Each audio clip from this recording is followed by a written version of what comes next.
স্ক্রিনে যে নাম্বারটি দেখছেন এই নাম্বারটি চ্যানেল কর্তৃপক্ষের নাম্বার। এই নাম্বারে ইমেল এবং হোয়াটসঅ্যাপ আছে। আবুটির ব্যাপারে তথ্য জানতে চাইলে আপনারা চ্যানেল কর্তৃপক্ষের নাম্বারে যোগাযোগ করে জানতে পারবেন। ধন্যবাদ। বুকের দিকে নজরটা দেয় আগে। এরকম কি মনে হয় আপনার কাছে সবসময়?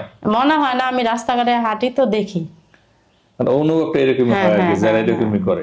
আসলে কি সব ছেলেরাই করে এরকম? না, বেশিরভাগই করে। ভালো এমন না যে ভালো না, খারাপ না, আছে কোনো বেশি অর্ধেকে দেখে এরকমই করে।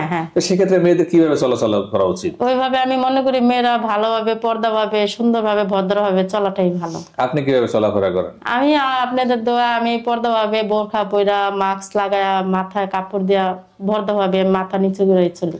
বোরকা পরা মেয়েরা বেশি সম্মানী না আছে যারা একদম বোরকা ছাড়া চলে তারা সম্মানী? বোরখা বলতে গেলে বোরখার ভিতরে সমস্যা আছে। কিছু কিছু মেয়েরা এই রাস্তায় ভদ্র দেখায়, কিন্তু বাইরে অন্য অন্য জায়গায় এই কারণে বোরখাওয়ালাদের মেয়েদের এখন বেশি একটাই করে না। তারপরে আমি বলি যে বোরখাওয়ালা মেয়েরা একটু ভদ্রভাবে, পর্দাভাবে চলাফেরা করে, মাথা নিচু করে রাখে। জি জি জি, বুঝতে পারছি। আপনি যদি কোনো ছেলের দিকে তাকান, প্রথমে আপনি তার কি দেখবেন? না, আমি খেয়াল করবো হ্যাঁ মনটার দিকে আগে। তাকায় কি মন বোঝা যাবে? না, বোঝা যাবে না। তারপরও হ্যার চেহারা বা হ্যার কথাবার্তা একটু হইলেও বোঝা যাবে, একটু হইলেও বোঝা যাবে যে হ্যার চেহারা কিরকম বা কথাবার্তা কিরকম। শোনেন, একটা জিনিস কি, মানুষের লগে চলতে গেলে আগে কথা ব্যবহার দেখতে হয়, তাহলে মানুষের ভিতরের খবরটা জানা যায়। তাই ছেলেরা প্রথমে কিভাবে মেয়েদেরকে প্রেমের ইঙ্গিত দেয় বা প্রস্তাব দেয়? যদি আপনি মেয়ে, আপনি দুই একটা প্রস্তাব পাইছেন। হ্যাঁ, দেয় বলতে গেলে কি কয়, তোমার আমার ভালো লাগছে, তোমার আমি বিয়া করবো, আমার সঙ্গী বানামো, আমার আজীবনের লেগে তোমার পাশে রাখুম, এরকম প্রস্তাব দিয়া মানে মধুর মধুর কথা বলে মেয়েদের মানে রাজি করায় প্রেম করার জন্য। ভালো ছেলে যারা, ওরা প্রেম করে বিয়া শাদী করে সংসার। আর যারা ফালতু, যে এই মেয়ে আরেক মেয়ে, ওরা মিডা মিডা কথা কয়ে মেয়েদের। আপনাকে কি কেউ মধুর মধুর কথা কয়ে আজ পর্যন্ত পড়াইতে পারে নাই? না, বলছে, কিন্তু আমি আমার সংসারের ইয়াতে আমি মানে হাতে একটা গুরুত্ব দেইনি।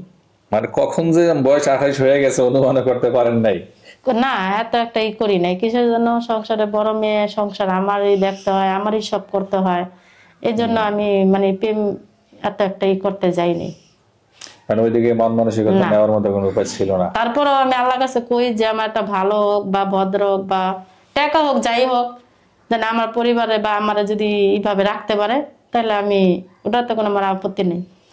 আপনার এই সমস্ত কথা শুনে ধরেন এক ভাই বললো যে আমি ভিডিও কলে তাকে বিয়ে করে রাখতে চাই, যখন দেশে আসি তখন তার সাথে সংসার করব। তো ভিডিও কলে কি বিয়ে করবেন? ভিডিও কলে বলতে গেলে বিয়া করব না, বলতে গেলে আমি মনে করি ভিডিও কলে বিয়া যদিও করতে যায়, ডাইরেক্ট দেশে করাটাই ভালো। আর যে পর্যন্ত দেশে না আসে এই পর্যন্ত আমি মনে করি মোবাইলে বিয়াটা করাটাই অনেক ভালো। অনেক ভালো। তো স্বামীকে তো কাছে পাইবেন না। না, এই জন্যই বলতেছি যে ভিডিও কলে বিয়াটা করলে কষ্টটা আরো বেশি বাড়বে, মোবাইলে বিয়াটা করলে অনেক ভালো। আচ্ছা আচ্ছা।